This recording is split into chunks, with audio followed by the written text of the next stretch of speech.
terrified. It's Romania Black, and I just don't know what to do. We only have 4 weeks left of Psychopaths. 4. I've been in denial. I was in denial during seasons 3. I'm like, oh, we still got time. We still got time. We're good. No, now we're in the end game. Now we're in the last 3 episodes of this inspector, situation, whatever this is.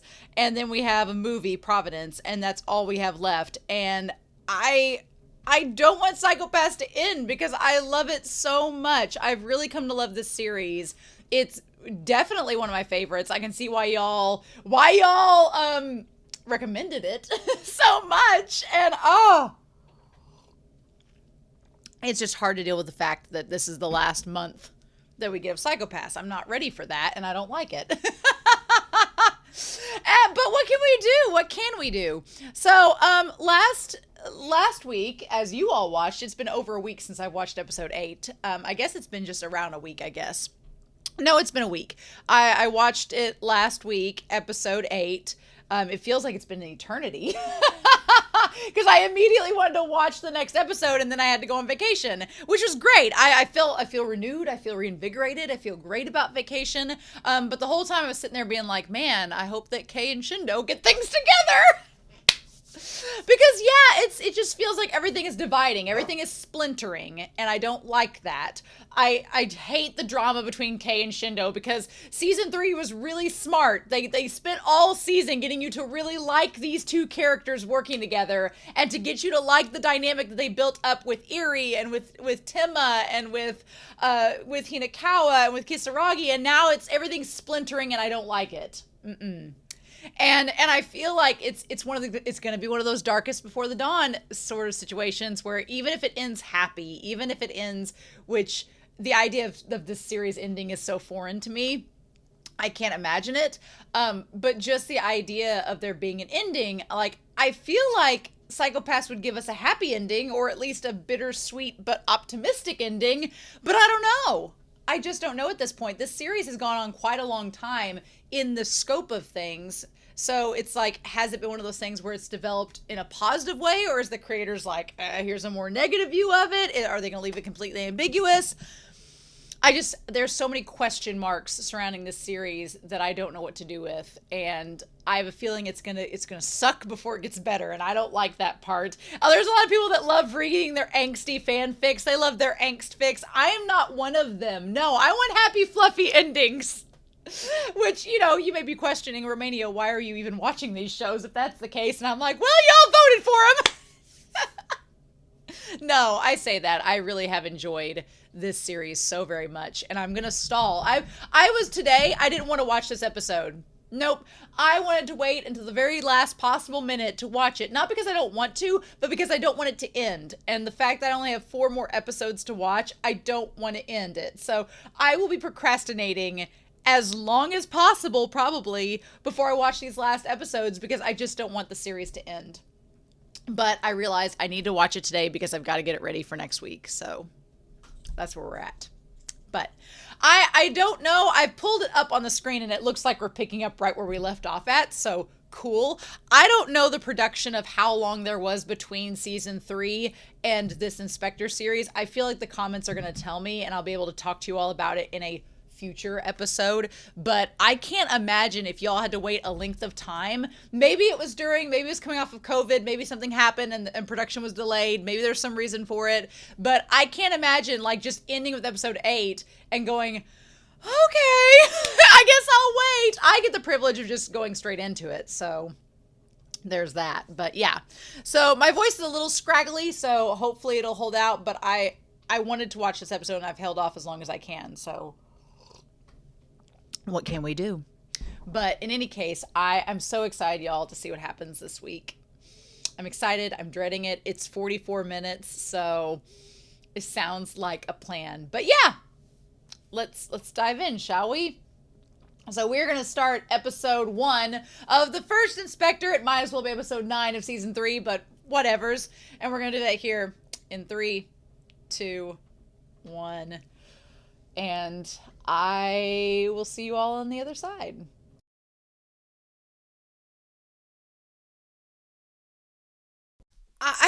blah, blah. I get the distinct impression that we're probably not going to ever find out what happened with Akane to end her up in prison. I'm just getting that vibe. I could be wrong. I hope I'm jinxing it. I hope I'm jinxing it and meaning that we are going to find out. But it's like basically at this point, and Whiteboard Kun is out to kind of help go through the motions of events with what's happening currently. But I get the distinct impression that I feel like whatever it has to do with, we're going to put it over here because it seems to be relevant. Whatever has to do with Akane and at Sushi, which is Shindo's dad, and Akira, we have a triple A situation. And Azusawa, we have a quad A, right? Oh my god. And Azusawa, it's cubism. It's the whole square of them. I feel like all of that may come out in this set of episodes. It might. We had a lot go down this episode. A lot went down and happened. So we might get to find out what happens with Akane and why she's in prison and all that. We might. But I also get the distinct feeling they're not going to tell us. And it's just going to be like, you just guess how she got there. And I'm like, but I feel like it had to do with that Sushi, with Akira, and it had to do with Azusawa, and it's all connected. And if we don't find out within the next 2 episodes that the movie's gonna maybe explain it, I don't know. But regardless, so Azusawa, we might as well we're gonna map out where everybody is on the board by the end of this. Azusawa is basically, his whole thing is he says he's not doing it, not for himself. This is how he says he's related to Shindo. Not for himself, but to try to find the truth. And whatever the truth of the matter is. In this case, he's trying to find about the truth about Sybil system and the way the world works, right? The way that the world works and the Sybil system. And Shindo gets that brief moment of having the flashback of Sybil system, like his dad has seen it before. So there's that. That's going to be interesting. But interestingly enough, Azusawa's entire deal, you know what it reminds me of? It reminds me of Full Metal Alchemist, about the homunculus in the glass. And I won't say too much more about it, so you can find out on your own if you've not watched Full Metal Alchemist by some random happenstance at this point. But it reminds me a lot of the homunculus, where he's just trying to find the truth. And I guess we're going to do Full Metal Alchemist spoilers. I guess we'll put that up here. At the very end of the series, the homunculus finally finds the gate of truth. It finally gets to where it finds all of the answers to all of the questions it ever had. And it was too much, and it couldn't handle all of the truth. And it was basically destroyed by the truth. So that's how that series ends for that character. So I'm wondering if Azusawa is going to crumble against the weight of the truth, that he can't handle it, or what his character is going to do. His character is so hard to read because he's so easily not flustered. He's not bothered by much, or at least if he is, he just doesn't let it get to him. He's just like, whatever happens. He gives off the vibe of somebody that was supposed to be dead and lived and was like YOLO for the rest of their life because they're not supposed to be there. And that could very much be the case. But Azusawa is also really weird because not only is he kind of dorky and everything, but he says that he leaves it to chance. He gives a choice. He gives everyone a choice. That's his big calling card. He's like, I give you a choice of whether you do A, B, or C. I don't know. But here's the thing, and this episode kind of proves it. He says he gives people a choice, but he manipulates events to where the choices are kind of weighed in different circumstances, right? So like, for example, there are a couple things in this episode that are slightly unrealistic. And I know as soon as I say this, somebody's going to comment about this. I know Anime Annie's like, well, actually, as soon as I say like that piece of, Barb, that piece of like Barb there as he's like leaning in and getting her pass. He doesn't look happy. Here's the one thing I do like about Azusawa. He's very respectful to women. very respectful. He treats Obata pretty well. He doesn't ever, get on her case. He's very respectful to Obata. He's very nice to ladies. Good being a gentleman. Thank you, sir. I'm glad that you don't have to be. Here's the thing. You can be a bad mastermind villain and not be sleazy, right? I feel like I'm reading Berserk at the same time, and Psycho-Pass is like my moral answer to all of my problems with Berserk. It really is, because again, I'm not going to spoil Berserk, but there's a lot of like horrible, vulgar behavior that is just unwarranted. And I'm like, you can be a bad villain and show how nasty you are without doing all of these just vile things. Like, those are not necessary. And Psycho-Pass does a really good job of showcasing that. Mikishima, Kamui, Togani, like, they're very villainous characters and antagonists that you think are pretty sinister and sly. They don't do all those vulgar things because they don't have to, right? But here, like, the thing I was going to get at with Kunazuka is that barb there, it is like literally up into her chest. Like, she should be dead. I'm sure as I speak, somebody in the comments is like, well, actually, it's like 2 inches over, right, where it's not hitting a femoral artery. And I'm like, so I get that. It's just like, oh man, so she just lives. I feel like not having a main character in this series die, except Kagari. Except Kagari and Masaoka, son of a bitch. Not having one of the main characters die. I didn't want Kunazuka to die, don't get me wrong. But I do feel like the fact that she's lived despite that injury, the fact that Kogami has lived through like every possible knife fight wound imaginable, I feel like at this point, I don't think there are stakes of any of our main characters dying. I could be wrong. I thought Kisaragi was going to kick the bucket for a long time. I thought Mika was going to die in season 1. So I feel like the show could still do, they better not hurt Hinakawa. Leave that bean alone. He has earned his place. And I don't think they're going to kill off Kogami. They would have already done that with season 1 if they were going to do that. I don't think they're going to kill off Ganoza. They better not kill off Ganoza. Leave him alone. Give us more Ganoza, not less. And Sugo I was a little bit worried about in this episode. I was like, ooh. But then we saw Frederica and him have like this bond. I don't think that's going anywhere.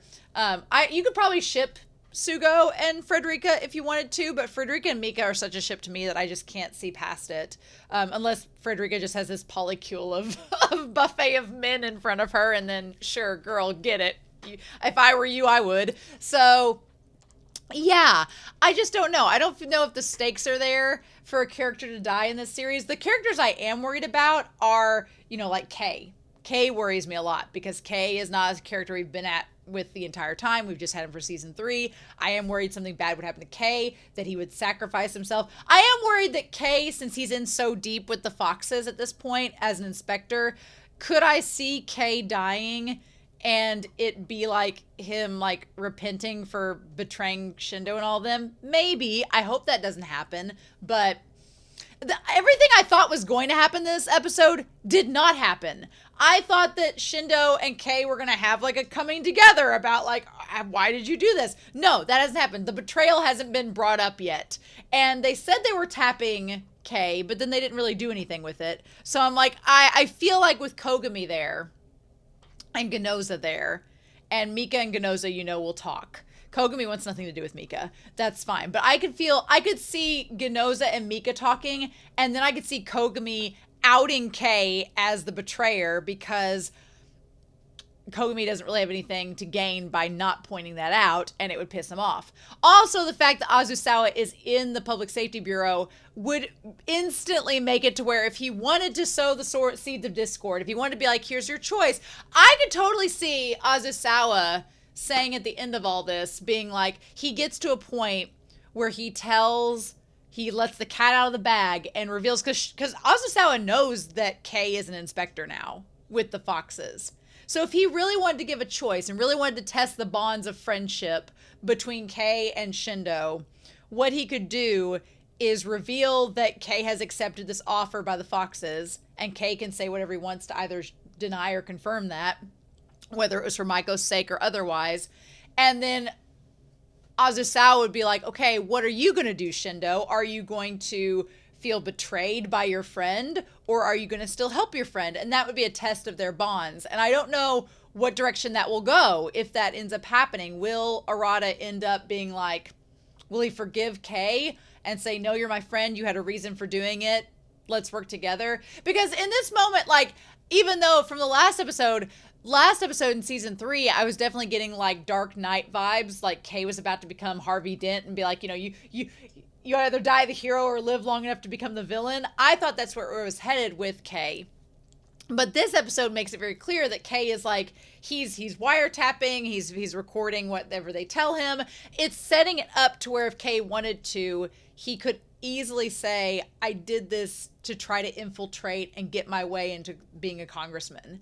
The irony of all ironies is that Kay is closer to being a congressman inadvertently when he doesn't want to be, more so than both Atsushi was and Azusawa, which is hilarious to me, right? That these two, the Azusawa is trying so hard to be a congressman, and yet Kay is like positioning himself to move on up. So that's interesting. But here's what I'm talking about. Like, Azusawa shows up in his like Fooly Cooley style, like big star, gaudy helmet that I'm sure he stole from Obata.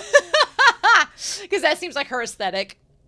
And he's like, oh, I've already called in the 911 dispatch. They're going to come pick you up. The rest is up to you. It's like, well, now wait a minute. Because he's just like, well, he's like, I gave you a choice. You either live or die. I just made it to where you are dying. And you're like, hold on. So he tries to position himself like he's this saintly, I'm giving them a choice. I'm just throwing all the cards on the table and we'll just see where they land. And I'm like, but you're throwing them in a specific direction. You are manipulating the order. You're not just letting things naturally happen. You're deliberately causing something. You're deliberately setting a ripple effect, but you chose where to make that effect. So there is a hand that you have in it that's not just left to chance. So I'm like, Mikishima might end up liking him for how he is. So the OP is very mysterious. They give us nothing new, and there is no ED. There's no ending with the end credits and all that. It felt so weird. There's always been the end credit shot of all of them in a lineup. It's black. It's nothing this time, and I'm like, I don't know how I feel about that. And I want to get the elephant out of the room right now because I have to. It didn't bother me, but I think of the entire series so far, this is the worst animated of all of them. And that did bug me a little bit. So my mind was, here's the thing. It doesn't bother me in a negative way. I still really like the story of this episode and I like the content and the voice acting was great and everything. But the animation was really off. Like there were body parts, like there's parts like, especially in the scene with Eri and Kunazuka eating, like Eri, like, or not Eri, but Tenma and Kunazuka, or not Kunazuka, Hinakawa and Tenma eating in the restaurant part. Like Tenma's face was all weird and wonky, and then Hinakawa's body was all elongated and strange, and there were certain shots where people's arms weren't the right length and their faces weren't animated. It wasn't as quality as it's been in the past. And the fact that there wasn't really a new OP, it was just kind of hodgepodge together from scenes from season 3, and there was no ED, it was just a black screen. There were some budgetary things that made me go, did they rush this? Did they run out of time? Was season 3 only 8 episodes because they ran out of time and budget, and so then they had to wait and do this one? Was COVID a factor? What ended up happening there? Because it seems like it was a factor. It seems like it was, and I love the story. Like I said, I've said this with other series on the channel. Animation is like, if animation is stellar, awesome. It's icing on the cake. It's a cherry on top. It's amazing. But if a story and characters are good, I can overlook the animation, and that's fine. So if it's consistently like bad animation, as long as the story and characters are good, I can overlook it. We can poke fun at it. We can have a good time with it. But Psycho-Pass has been a really well animated series, and this episode felt really off. So that's all. It's not going to make me hate the episode. I really like this episode.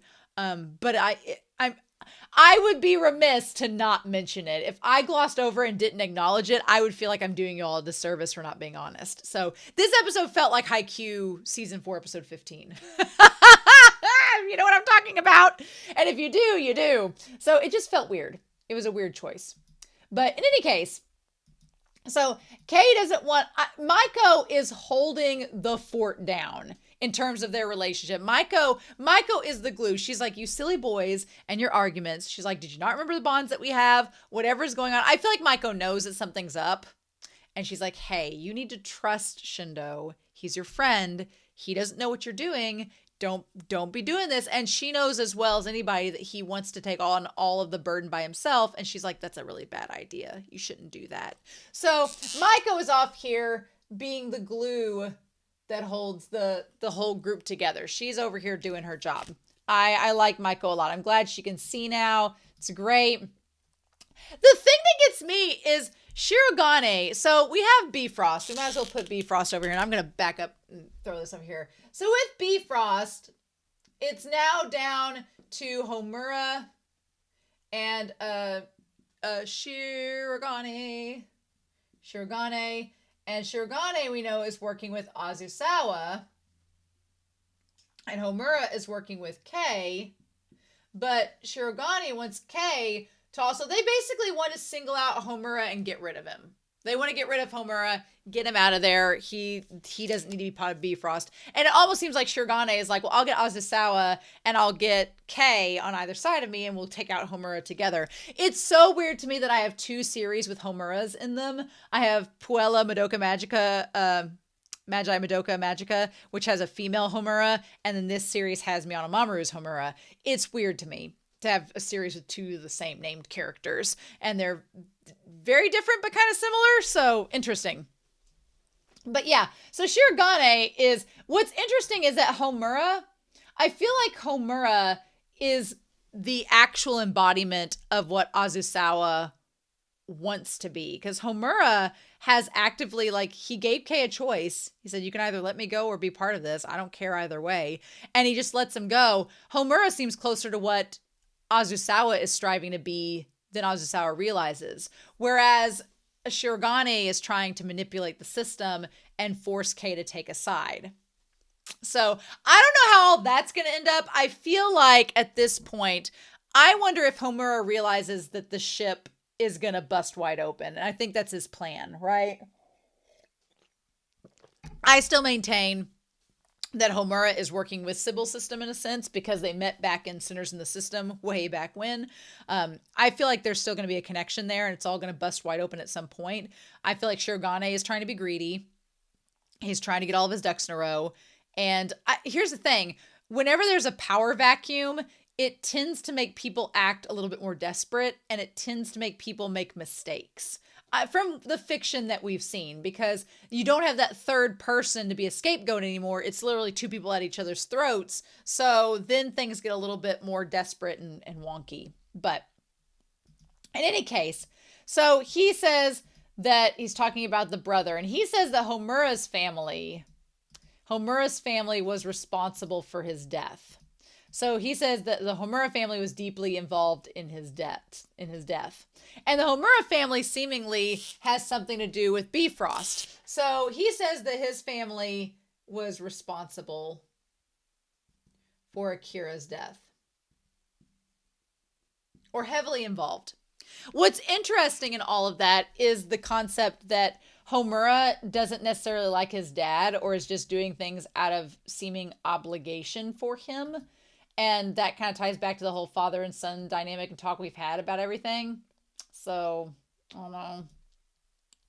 He's like, so they figure out where he's at. I like this little stress reliever, like the little Sybil system, like stress reliever, where he's like, I want you to find out where the airplane sounds is coming from. And I love that while it's loading and sorting through information, it's like, I'm just waiting for like AI to get the point in our world where it's like when you search for something, it's like, hold on. Well, as it's searching for it. These little tiny psychopath things are really cute. They are kind of creepy, but highly effective. Like instant Google search lets you know where things are. And I do like the subtle detail of, we do get to see the car that Sugo's in trailing Kei for a moment. So we go back to Homura. Homura acts so calm that you can't convince me that he doesn't already have this whole thing figured out. Homura acts way too calm for somebody that doesn't already have their cards ready to go. Shirogane is the one that's acting a little bit desperate, trying to get Kei on his side because he's worried. So I don't know. I feel like Homura is going to be fine. Our homeboy is going to be getting Shirogane in the palm of his hand. But they do the relation without the third person, which is fascinating to me. I guess, do they go down until there's only one? Then do they hire their own other set? Apparently the round robin doesn't need 3 people. There's just 3 people max. So is this the only Congress, or is this just one Congress of many? We don't know that. We don't know how the system set up and works. But Shirogane does say that the Homura family, that Homura is the heir, and this system was developed by him. So, which is funny that Tori's mom was all getting in a panic. So the family created Bifrost, the brother's death is tied to it, and that Sushi is obviously tied to it as well. So, I mean, it's all starting to come together in a little tiny bit of sense, but that's interesting that Tori's mom kind of talked about Homura just sneaking his way into the fold, when I'm like, well, his family made Bifrost, so that should not be surprising that he has a seat on the Congress floor. Whatever. Azusawa is such a sleaze. He has the mixed match tie that doesn't go with the suit. He's got like the delivery box, the weird helmet. He's just like he's so gaudy. But then he's talking about, they're on military time, right? It just means it's like 10:50 on the 26th of January. Okay. And it's snowing, and then they're using he's using everything to get into the security tower. Damn. Then he lets out all the fireflies. The fireflies that have the green light that contradict the pill bugs, which we'll talk about that scene in a minute. Again, yeah, the scene with Eri and Hinakawa. What are they saying there? The good thing the whole Kisaragi thing worked out. Eri looked relieved. Do they know he was about to do something for Kisaragi? Do they know that? What was he trying to do for Kisaragi? Was he going to propose to her? Was he getting her a gift? I hope he was just getting her a gift. I'm like, dude, y'all just barely know each other. So let's outline where everybody is at this point. Kisaragi and Eri, they didn't have much to do this episode, but they are together. They are together on the rooftop. Maiko's off keeping the band together. Kasai got thrown off the roof, or rather she jumped of her own volition, but she's like, bitch, I got spares. I'm fine. So that's going to be interesting. And nobody seemed to notice that she was a robot underneath the visage. So that's good to know. I don't think Mika knows. I mean, well, Mika knows that she's the Sybil system. So Mika does know, actually. That's why she wasn't freaking out. But I don't think anybody else knows. So they're like, oh shit, the chief is dead. And I'm like, well, no, joke's on you. She's probably alive. So if they can explain Kunizuka living, then they can explain Kasai living, and it should be fine. But yeah, she was up there like, we're at the meeting, and he had like this box. I don't know what's in the box. It's this little blue box. I'm like, what is it? It's too big to be a ring, but what are we doing? Eri, what's going on? When did they start dating? Anyway, so Mika finds out about Kunizuka being okay. I'm assuming Shion doesn't know, because Shion would probably be freaking out or in a much worse mood than what happened. But anyway, they get inside and disconnect everything, and Azusawa starts the game. Then he cryogenically unfreezes Vixen and Donner. Donner and Blitzen and Vixen. They get out to go do their operation. I will say this. It is very interesting to see an antagonist like component that is well executed and runs like a well-oiled machine. Like, even when the Vixen and the male sniper, they don't necessarily get their target accomplished, they're so professional, and it's just kind of like eerily realistic, and I don't like it, but it's very well done. So kudos, I guess, for that. But yeah, so they get out and they have their targets and everything. I just like this idea. It's not Old Man Yowie, but it's just these two old people like ready to go mess shit up. Just these old people just getting shit done, and they're like the most spry elderly people I've ever seen. So yeah, so they have this web meeting going on. They try to establish like some sort of relationship between Kamiya and her new hairdresser who dies in the elevator. Here's my thing. Shindo, I know that you and Karina are trying to be an item, but the way that she's looking at her female attendees, you may be a little bit misled. Or maybe she's bisexual, maybe she's pansexual, and she's into everybody. I don't know. She was throwing some flirty glances at that hairdresser before she died. I'm just saying. But in any case, I like that Shion is there helping her. I don't know why Shion is there helping her. That part seems kind of weird that she wasn't in the actual tower, but I guess we had to conveniently make her away from where Obata was going to get at so that she could help her. So we'll go with it. We'll run with it. We'll go. But yeah, I'm glad that Shion and Kamiya seem to have a decent relationship. Kamiya has to know, or Shion has to know that Kamiya has a crush on Shindo. Has to know. If not, she's going to at least know they have a decent relationship with one another, right? So they hook up the poison gas to the top 20 floors, which is terrifying. And Azusawa breaks out Obata. I love that he brings her clothes and then he turns around, lets her get dressed, which is really cute. Bando and the others, there are our red shirts that are getting attacked by the prisoners, who all get released as well. So they have a list, a lineup of everybody, right? The hostages. And they have Shion. I like that they include Frederica. Here's my thing. They list all the detectives on there. The only thing that didn't make sense was they also included like Frederica and Kogami and Ganoza.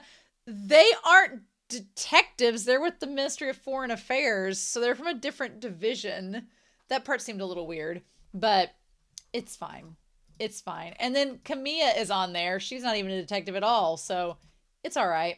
The thing that gets me is that Azusawa, he lies through his teeth and he like basically sucks up to the Heaven's Leap individuals and shows them like Tori's body. That he's like, look what they did to him. And I'm like, you're the one that let him there. I'm just like, Azusawa's so full of shit, right? He's so sleazy, but he's like a car salesman. He manages to pull it off and people believe him. Except Obata. She knows that he's garbage. But she's like, he lets me do what I want, so whatever. The thing that gets me too is that Shindo was asleep the entire time while it looks like Kei was trying to call him. Uh-huh. But Shindo was asleep. His mask is hilarious. His mask looked like Togani's face, which was hilarious to me.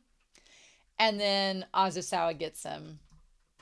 I do like the scene between Tima and Hinakawa fighting the inmates, and Hinakawa just throws the coffee on him. I thought that was really well done. That was really funny. And then, yeah, Obata sneaks in and basically tries to overrun the system. They had to just get Shion out of the room so that Obata could take it over. That's the only part that makes sense. In any case, I do appreciate that Mika, she's matured so much, although she does mace Tima in the face, which was freaking hilarious. But she has grown a lot, you know. Mika from season 2 would have been panicking and not doing a damn thing. Here she takes charge. She still is a little bit like she's like, Annie, get her gun. She's like, where's my gun, bitches? And I swear, if Mika gets that Dominator, she's gonna go to town. But meanwhile, Kei gets trailed by Sugo, and then the sniper appears. I was really hoping we would get Sugo and Kogami and Ganoza to kind of confront Kei on being like, what are you doing? Who are you involved with? But I have a feeling that's going to come next episode. Or when they confront Azusawa, because we know that's coming too. It's like everything is conveniently all gathered in this one tower. So it's going to be like, is the Secret of Sybil system going to be let loose? What are we going to do with that? How we do. But yeah, I am glad that Shion saved Kunozuka, or saved Kamiya. She's going to save Kunozuka when she finds her. And that I felt bad for Shion when she was trying to run up the stairs. Because she's like, damn, is it my age or smoking? And I'm like, probably both. This is why we don't smoke. But yeah, so Mika and Hinakawa and Tima get up a game plan of what to do.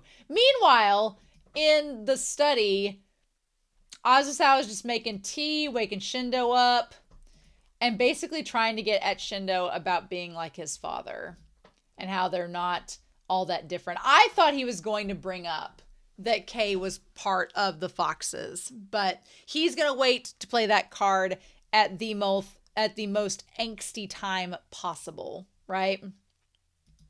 And so they figure out how he basically got in. It was the paparazzi drones, and then how they'd captured Obata. Yeah, I thought last season that them getting Obata was really easy, and I was like, damn, that seems really simple. But it was to bring Azusawa right to them.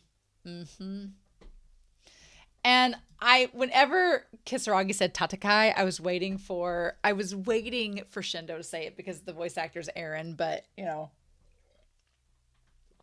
So what's funny here is that Shindo says, if your crime coefficient doesn't rise, there's something wrong with you. And I was waiting for Azusawa to say, well, it takes one to know one. He's like, you and I are both different. So I wonder if Azusawa is asymptomatic as well. I don't know. And so Azusawa says, he's like, oh, the governor will live if she chooses correctly and shows good citizenship. And I'm like, bullshit, you're going to try to kill her. What are you talking about? No. He's like, I simply make a fork in the road. But I'm like, that fork doesn't always lead to two equal options, right? The option was you stabbed Kunozuka through the chest with a barb and then said, well, you're going to live or you're going to die. I just put a fork in the road. I'm like, that's not fair. That's not an equal fork, you son of a bitch. How dare you? How dare you? So yes, then we have Sugo, and Sugo's like, I'll distract the turret while you go and just blow shit up with it. I feel so bad for Sugo. I feel like Sugo is like a punching bag. Him and Ganoza get just punched bagged around in this series, I tell you. But then Frederica and Kogami show up, and they manage to decide, like, Frederica takes Sugo to go get some medical treatment. Good on her. And Kogami's like, I'm going to go with Ganoza and Kay. And I feel like Kogami does not trust Kay at all. But what choice do they have? So we have Division outside trying to take care of the press. Division 2 is gone, and Division 1 is scattered throughout the tower. So as of right now, we have Shindo hanging out with Shion and Kamiya. We have them together. And then over here we have Mika as well as Tima and Hinakawa. We have Sugo and Frederica are off together that way. We have Kogami, Ganoza, and Kay, who I feel like they're going to have to take on the assassins at some point, so the Pathfinders at some point. Then we have, who else do we have? We have Kisaragi and Eri. We have all of them. We have them there. I guess that's everybody. I guess that covers everybody at the moment. But yeah, so everybody's all split up. And then, oh yeah, Obata's over here doing surveillance. So yeah, the question is Eri and Kisaragi going to connect back up with Mika and them? Or are they going to catch up with Kogami and Ganoza and Kay? Are they going to catch up with these three? Where's everybody going to intersect at? This episode kind of put everybody into groups in the tower. So now it's just a matter of them all catching up to one another, right? But the other thing was that Shion repairs that damn pill bug and makes it OP as hell real damn quick. And that was my only other thing about the episode, is because of the pacing, it's hard to like understand like how much time passes. So maybe she had an hour to mess with the pill bug and put all the programming in. Now, I know some people were all about, I'm sure some people are all about the Firefly pill bug battle scene. It looked like something off of Metabots. I was fine with it, but I was thinking in my head the whole time being like, my brother would be nerding out to this scene right now and I would be rolling my eyes at him. So it was fine. It just took up a lot of time in the episode to do this random AI bug fight. And I was like, we could spend that talking more about what's happening with the characters, but this is me being impatient and also being like, we only have 2 episodes in a movie left. Like I feel like we have so much to talk about in such a short amount of time, right? So in any case, I really like Kisaragi and Eri's moments together in this episode. I feel like if they're setting them up to ship together, I'm kind of all for it because it was really cute, but it almost seems to come out of nowhere, but whatever. Meanwhile, in all of this, Shindo gets mad at Azusawa because he's playing a game and trying to get the governor to be lured within 30 minutes to the conference room. And again, Obata gets on to Azusawa because he was late, and she's like, act like an adult and be on time and be 5 minutes early. And here he spits it back, like he took Obata's advice and spit it back on all of them.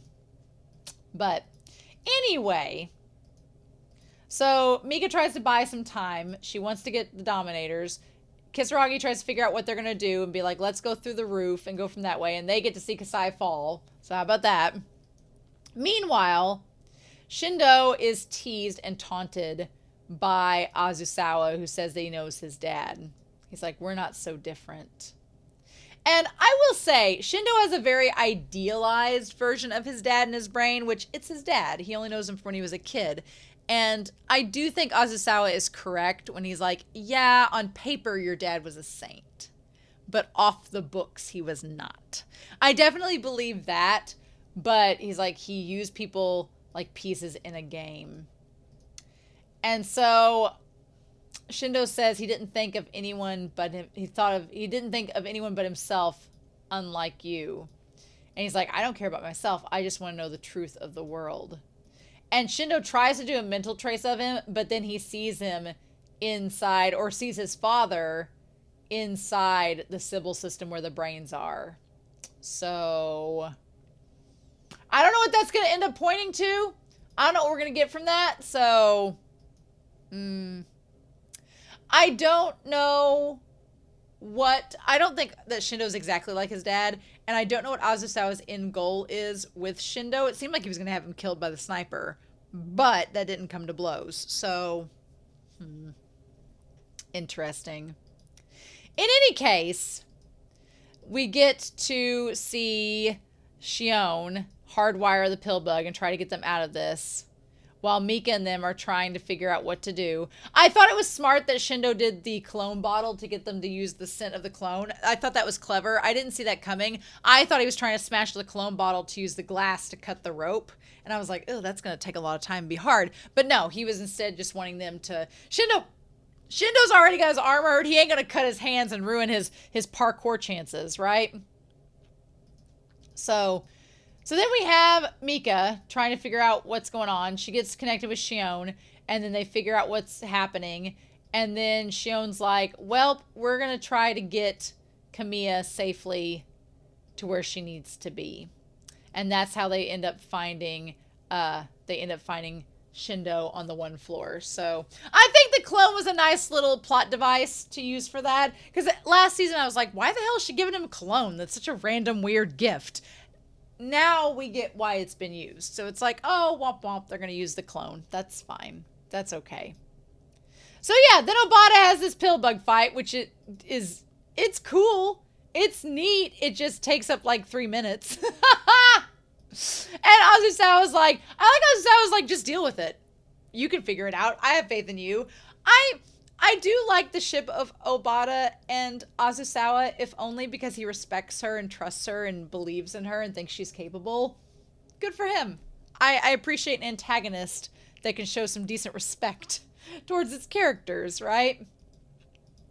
So, in any case, Kogami asks Kei what's going on, and Kei's like, I don't know. So I feel like that's all going to come out in the wash. I feel like at some point, Azusawa is going to point out what's going on with Kei to try to see what Shindo is going to do, to give them this concept of choice, right? Now, the thing that gets me, too, is that is this entire infiltration and operation part of Shinogani's plan to try to overthrow Sybil's system, and is Homura going along with it because he knows that things are going to work out in Sybil's favor in the end? I feel like Sybil's system was like, bitch, you ain't going to shoot me, I'm going to jump. So maybe Sybil's system jumped because there's a chance that I can prove that I lived, whereas if people see you shooting me, it's going to be less likely to be believed. And then Kasai saying, I am but a small fragment of this world.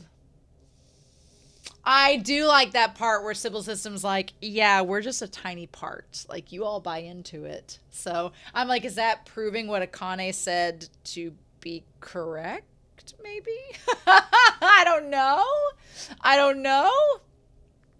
But she ends up packing. I want to know who the guy on Division 3 with the beautiful, luscious Aragorn locks. Who is he? He has like this big, fluffy black hair. He looks amazing. Who is he? I want to know. I want to know more about Division 3. There are no ladies in this division. It is like a village people sausage fest over here. So, Now, Kasai's robot gets smashed, but we all know that she got spares. So we'll see how that goes next episode or two. Meanwhile, poor Kogami and Ganoza and Sugo, they like are always like in the worst kind of fire. They're in a helicopter that's about to get blown up. Like, they're just in the worst case scenario out of everybody right now. I'm just like, what? Interesting. And then meanwhile, Kisaragi and Eri are trying to take out the drone that could possibly save them. So that's how that's possibly going to intersect as well. And then Shion and Karina make it in to save Shindo. All right. And that's pretty much where we go to. And that's the episode. I can't believe we're already a fourth of the way through the last 4 episodes. Oh my God. So, yeah. I wanted to real quick go to Ziggurat. Ziggurat. Let me see how they... Ziggurat. There we go. To Ziggurat, who the episode is titled, this is Ziggurat Capture Part 1. So I'm assuming Part 2 is next. Maybe there'll be a Part 3. I don't know. But Ziggurat is from ancient Mesopotamia, and it was a rectangular stepped tower, going back to this whole cubism thing, right? That was sometimes surmounted by a temple. And ziggurats are first attested in the 3rd millennium BC and were inspired the biblical story of the Tower of Babel. So yeah, so basically, if we're going to go with the Tower of Babel, Sybil System and the Tower of the Public Safety Bureau seems like a perfect connotation. Seems to make sense. And then going along with that, the idea that Azusawa has gone to the source. He's gone to the source, very similar to Mikishima, to find the truth. The funny thing is Mikishima just wanted to go straight to the Sybil System. But here, Azusawa seems to like want to do a lot more damage than just that. So, and the thing of it too is that when Mikishima and Cho, when they first infiltrated the Sybil System back in season 1, I don't know if security was different or how the inspectors were different in there in the presence of it or not, or they weren't being lured. It's funny, Mikishima lured everyone away so that he could go to the tower by himself. And here Azusawa wants them all in the tower. It's interesting because it's kind of like an aspect of control where you have Azusawa. He wants everybody in the tower because he can control all the functions from within it. And he feels confident that he can play a game from within the tower and be the victor and be successful. Whereas when Mikishima and Cho were doing it, they wanted everybody away. They wanted the tower completely empty so that they could do whatever they wanted without distraction. And I think that is a key difference between Mikishima and Azusawa, is that Mikishima wasn't really playing a game. He was trying to solve a riddle, and he was trying to solve a puzzle. But to him, it wasn't a game. It was a riddle or a puzzle that he needed to unlock and figure out. To Azusawa, there are pieces on a chessboard that he's moving around constantly trying to win the game. For Mikishima, it wasn't necessarily about using a bunch of pieces. He just needed to get past certain checkpoints to get further into the riddle. So that's interesting how they're similar and different. Yeah. But this episode otherwise was pretty straightforward. There was a lot of action. There was a lot of setup. It felt setup-y. It felt like a setup for the next 2 episodes to come. Or so I hope. I'm not ready for this series to be over, y'all. I'm not ready. But what can we do? So, in any case, I'm very curious to hear your thoughts down below. But I hope you all have a wonderful week. Please stay safe, take care, and yeah, I'll be back very soon with more of Psychopaths, the First Inspector. Bye!